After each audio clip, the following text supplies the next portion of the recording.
Many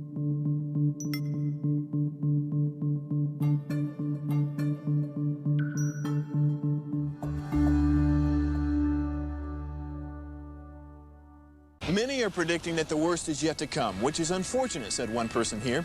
Until now, they've enjoyed the reputation of being the nation's icebox. Watched a burglar in his home this morning by webcam. As a journalist of over 25 years, stories are what make my world turn. Reporting live from the Dallas newsroom tonight, Jeff Crilley, Fox 4 News. But in 2008, I took the jump from my familiar life and started a PR firm from my home. We're talking about anyone with a camcorder like the one I'm using becomes a television network. We started slowly growing the company, and we now have over 100 clients, and we've branched into the world of live digital broadcasting. I now own 8 different TV studios and have a huge team, and the stories that I now get to share are sometimes the most important of my life.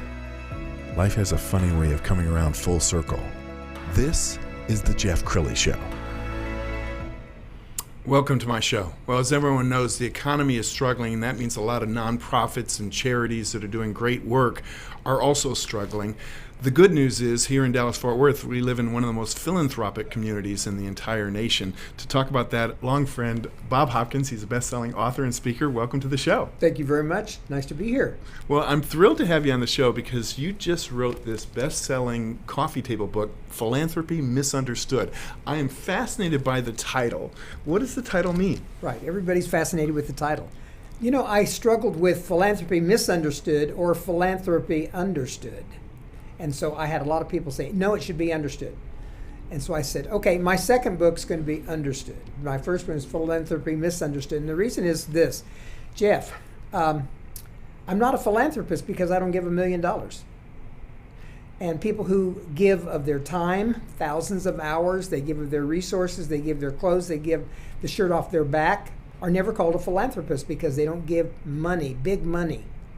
And so I realized when I was doing my magazine, Philanthropy in Texas, my staff would say, okay, how much money did they give?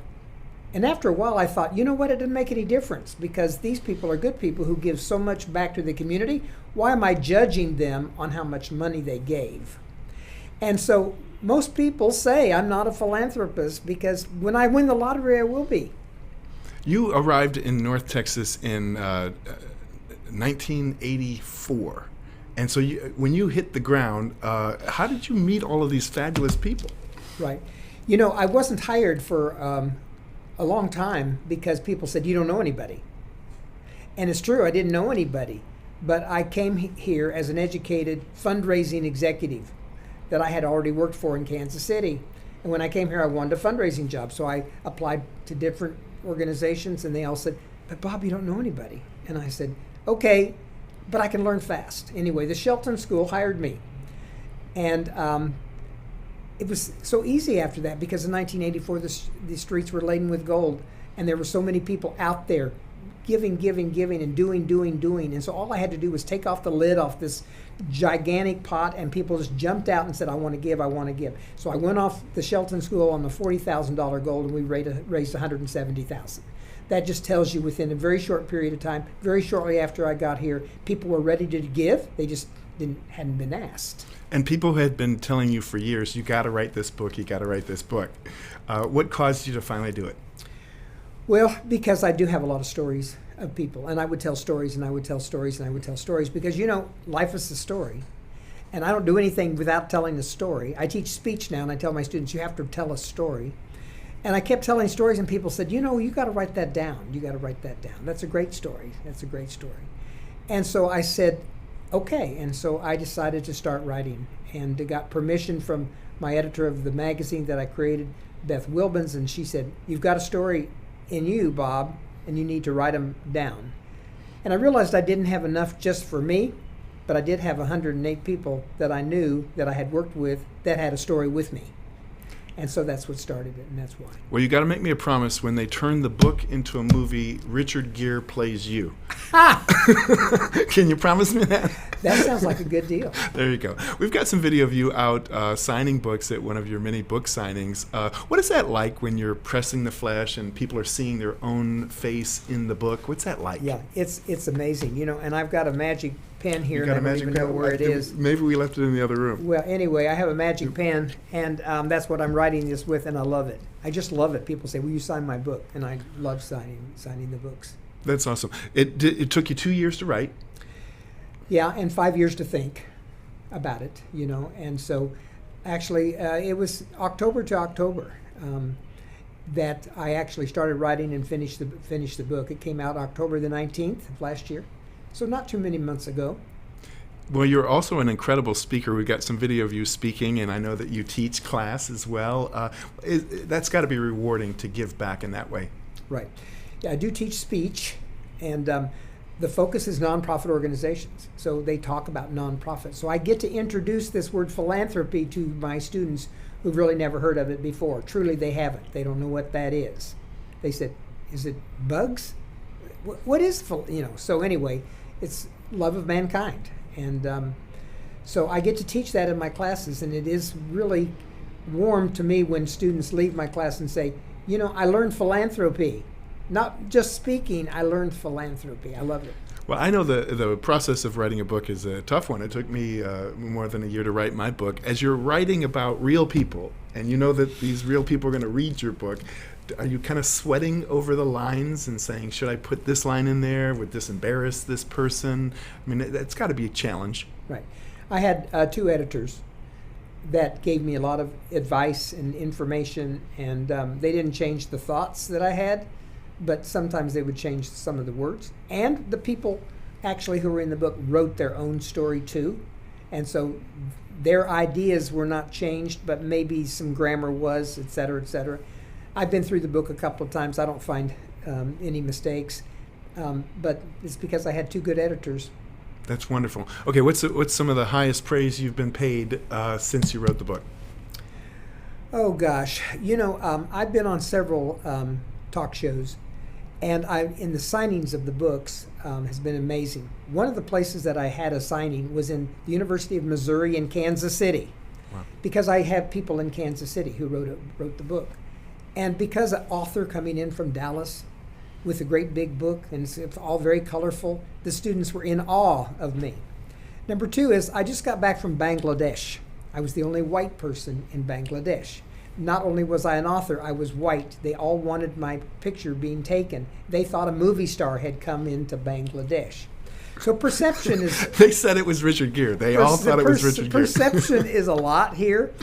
When I went to India, they thought Bob Hope was coming. Okay. They'd forgotten that he died 30 years ago. But anyway, I don't know that I've received anything out of the ordinary as far as the book is concerned, except they think it's a masterpiece. And it is, because it's so pretty. My designer was Tom Dolphins from Kansas City. He and I have known each other for 40 years. And I just gave it to him and gave him the information, and he created the look. And yes. Let's put the book cover up on the screen if we can, because look at that. It's just a beautiful coffee table book. I encourage everyone watching this show to check it out. Bob, what do you want people to get out of the book? If you had to kind of sum it up, what's the big takeaway or 2? I can do this too. I can do this too. I can do this too. And that's what I want. I want people to realize they can be a philanthropist. And they're very shy about saying, I'm a philanthropist finally. But there's a lot of people in here who don't believe they deserve to be in here. They still don't believe they're a philanthropist, even though they have been such a good person all their lives. Jeanette Korb is in there. She came from South Dakota, and she said, we just lived philanthropy. We didn't know we were living philanthropy. We just thought we were living the way you're supposed to live by treating other people so good. I think your timing is perfect, because not only are you hitting baby boomers who are searching for meaning in their life, they made their money and now they're giving back, but you've also hit millennials and Gen Zs that really, they want to work for a company that stands for something, that's giving back. It really crosses all generations, doesn't it? Right. It does. And you know what I feel like with my students? I'm empowering them to continue doing what they're doing when they're doing good. I'm kind of saying, you're doing the right thing. Keep doing it. Pay attention around you. Find a problem and find a solution for it. And they go, can I do that? Can I really do something that's amazing? And it's amazing that people can do just little tiny things and they can change the world, just their own world, if nothing else. Bob, you're a great guest. Okay, when is book 2 coming out? Well, I don't know, but they haven't asked me when yet. They've said, are you going to do another one? I say yes. It won't be for a year. I'm still selling this book, obviously. What was amazing is that I had half of my books sold before it even came off the press. No kidding. Yeah. That's and amazing. it's just because the people in it wanted multiple copies of their books because they knew it was going to be going Yes. around. Yes. So on the night that I launched the book, I already had 500 books sold. You know, and so people just came to get their books. And then we had a big party at the Museum of Biblical Art. And Yes. I had the Bruce Wood dancers come, and I had a band from Eastville College come, and so we just made it a party. People would say, I've never been to a book signing where we had so much fun. Well, I can't thank you enough for my signed copy, Bob. This is wonderful. Let's put the website up so people can order the book. PhilanthropyMisunderstood.org is the website. And Bob Hopkins, you've been an amazing guest. Thank you so much for coming on the show. Thank you, Jeff. I really appreciate it. I'd shake your hands, but we can't. No, we can't. Air bump. That's it for now. We'll see you next time.